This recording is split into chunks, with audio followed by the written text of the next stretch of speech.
এটা কি হচ্ছে? এটা কি হলো? কি হায় ভগবানে, কি হলো? আমি ভাবলাম পুরো পাটুলির ব্লগটা দেবো, যাতে কি।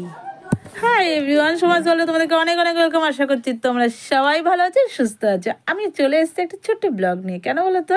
ছোট্ট কারণ আশা করেছি অনেক বড় একটা ব্লগ করব, কিন্তু কিচ্ছুই হয়নি। কেন জানো? সেটাই তোমাদের সাথে শেয়ার করব। চলো ব্লগটা দেখতে থাকো। আর কোথায় যাচ্ছি জানো? নিশ্চয়ই থাম্বনেল দেখে বুঝে গেছো, পাটুলি। কেন আমাদের বাড়ির খুব সামনে পাটুলি আছে। পাটুলির একটা পার্ক, বুঝছো? পার্কের মতন বলবো না, একটা ঝিল আছে, সেখানে বসার জায়গা করেছে, সুন্দর একটা জায়গা করেছে, যেটা আগে ছিল না। আর আমার বাড়ির সামনেই জায়গাটা। আর আমার বরের তো সময় হয় না, তোটা সময় সবাই জানো, আমি ঘর থেকে তো বেরাতেই পারি না, তো সেখানে যাওয়া হয় না। আজকে কত সুন্দর, কি ভগবান আমাকে ইসে করেছে যে এই জন্য আমার বর আমাকে নিয়ে যাচ্ছে, আমাকে আর ছেলেকে, যে চলো আজকে সানডে আছে একটু ঘুরে আসি। তাই আসছি। তা আমি ছেলের সাথে কথা বলছি, ছেলে ফোন দেখছে, তাই ভাবলাম যে তুমি একটু ক্যামেরাটা করো। কি সুন্দর ক্যামেরা করেছে। তো যাই হোক, আমিও ক্যামেরা করতে করতে যাচ্ছি, যেতে যেতে ছেলের সাথে কথা বলছি, আর তোমাদেরকে ওকে বলছি এরকম এরকম জায়গা দেখ, কত সুন্দর জায়গা। মানে পাটুলি যখন ঢুকছি, পিছনে দেখো অনেক কিছু লেখা টেখা আছে, তাই জন্য আমি ওকে বলছি। আর নেমেই দেখো কত সুন্দর ঝর্ণা, এই সাইড দিয়ে চলে যাব, তারপরে তোমাদেরকে দেখাবো। কেন যখন নেমেছি তখন এত আনন্দ করব ভেবে রেখেছি, প্ল্যান করে রেখেছি, যেটা প্ল্যান করে রাখা সেটা হয় না, জানো তো।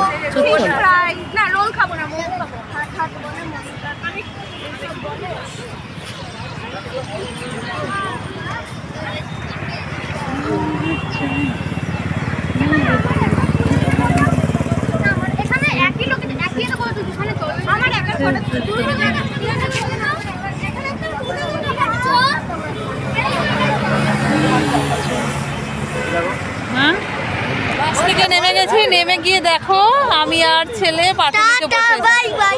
আমরা পাটুলিতে বসেছি। কি সুন্দর জায়গাটা জানো? আসা হয় আমার বাড়ির সামনেই, কিন্তু আসতে পারি না।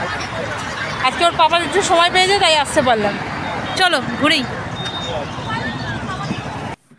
দেখো অনেকটাই হেঁটে আস্তে আস্তে দেখো এখানে দক্ষিণেশ্বরের মন্দির করেছে, আর মায়ের মূর্তিটা সামনে দিয়েছে। আর জায়গাটা এত সুন্দর। এখানে দেখো মা দুর্গার মূর্তি, কি এখানে সবাই দাঁড়িয়ে দাঁড়িয়ে ছবি তুলছে। মানে এখানে কি বলতো, মানে তোমাকে অন্য কোথাও যেতে হবে না, এখানে ঘুরলে। আর সবাই কত শুটিং করে গেছে, কত ভিডিও করে। আর আমার বাড়ির সামনে আমি করিনি। আমি যখন এখানে এসেছি, তখন আমি রিলস বানাতে এতটাই ব্যস্ত হয়ে গেছি যে কটা রিলস বানাই। আমার বরকে বললাম একটু ক্যামেরা করো।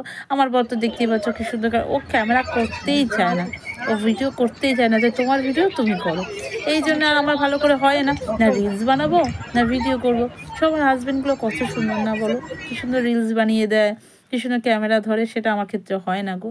তো চলো দক্ষিণেশ্বরের মন্দিরটা দেখে নি। মা সব জায়গায় সমান, দেখো সবাই নমস্কার করছে। নিজের উপর রাগও হয় জানো তো, সামনে আমাদের এই পাটুলিটা, কিন্তু আসতে পারি না, এত খারাপ লাগে কি বলবো। আর দেখো এখানটা আমি এসেছি আজকে, তাই আমি আমার বরকে বলেছি যে সামনে তবু আমাকে নিয়ে আসো না একটু। আর ছেলের হাত ধরে আসতে আমার একা একা ইচ্ছা করে না। দেখো মাকে নমস্কার করছে। মা যেখানেই থাকুক, মায়ের মূর্তি, মায়ের ছবি দেখলেই সবাই নমস্কার করে, দেখতে কি ভালো লাগে না বলো।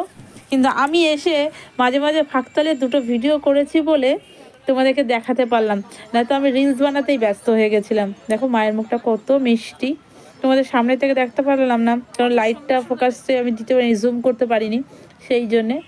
আর এই জায়গাটা নিশ্চয়ই তোমরা চিনতে পারছো, যারা যারা ঠাকুর দেখতে গেছিলে। কোথায় বলো তো? শ্রীভূমিতে। শ্রীভূমিতে ঠিক এরকমভাবে একটা স্বামী বিবেকানন্দের মূর্তি বসানো থাকে, যারা ঢুকতে গিয়েই দেখা যায়, তাই না বলো? যারা যারা শ্রীভূমির ঠাকুর দেখেছো তারা তারা অবশ্যই কমেন্ট করে জানিও যে আমি কথাটা ঠিক বলেছি কিনা। আর এখানে কত ফাস্টফুডের দোকান আছে জানো, দেখলেই মানে এখানে ঘুরতেও পারবে আর খেতেও পারবে। তো চলো ফাস্টফুডের দোকানগুলো একটু দেখাই, তাহলে বুঝতে পারবে। এখানে দেখো কত খাওয়ার দোকান, ফাস্টফুডের দোকান ওখানে অনেক। এখানে যেরকম ঘুরতেও পারবে, সেখানে খেতেও পারবে। ঠিক আছে, একটার পর একটা দোকান, একটার পর একটা দোকান।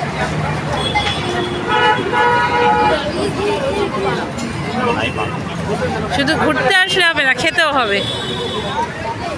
এক্স বার্গার দোকান দেখি, চল। আমার তো মনে হয় না খাওয়াই উচিত। তো দেখো যারা যারা এখানে প্রেম করতে আসবে, তারা তারা এখানে গিফটও কিনে প্রেমিকদের দিতেও পারবে। বয়ফ্রেন্ড গার্লফ্রেন্ড সবাইকে, সেগুলোও একটু দেখে নিলাম, যেটা আমার বর কোনোদিনও আমাকে দেয়নি। আর আমি রোল চাউমিন অনেক কিছুই খেয়েছি, কিন্তু এত রিলস বানাতে ব্যস্ত, তারপরে আর ভিডিওটা করে উঠতে পারলাম না, জানো তো। এরকমই আমি, জানো কি করব, রিলস বানাবো না ভিডিও করব, তাই ছোট্ট করে একটা মিনি ব্লগ তোমাদের সাথে শেয়ার করলাম। আশা করছি তোমাদের ভালো লেগেছে। আর আমি যেখানেই থাকি আমার বর অনেক দূরে দূরে থাকে, একটু ক্যামেরাটাও ধরে না। দেখো এখন রোলের অর্ডার দিতে গেছে, তারপরে আমি সব ভুলে গেছি যে আমি ভিডিও করব না রোলটা খাবো না তোমাদের সাথে শেয়ার করবো। এইরকমই আমি। এরপরে কি করতে হবে, চ্যানেলটাকে সাবস্ক্রাইব করতে হবে, একটা লাইক করে